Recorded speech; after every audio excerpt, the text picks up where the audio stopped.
Story with five পেতে হলে গল্পের স্বাদ ধরতে হবে স্টোরি উইথ ফাইভের হাত। চাঁদহীন রাত, কেলেঘাট গ্রাম যেন নিঃশ্বাস বন্ধ করে বসে আছে। চারদিকে অন্ধকার, মাঝে মাঝে পেঁচার ডাক শোনা যাচ্ছে।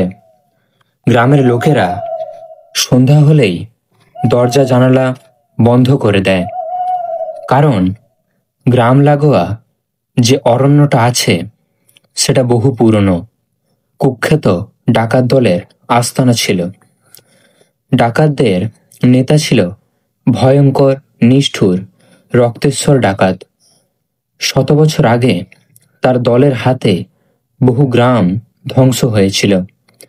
রাজ্যের সেনারা শেষ পর্যন্ত তাকে হত্যা করলেও মৃত্যুর আগে ডাকাতরা শপথ নিয়েছিল, আমাদের রক্ত এই মাটিতে মিশে আছে, মরলেও কেউ এই জঙ্গল পেরোতে পারবে না। করো সাবস্ক্রাইব, শোনো স্টোরি উইথ ফাইভ।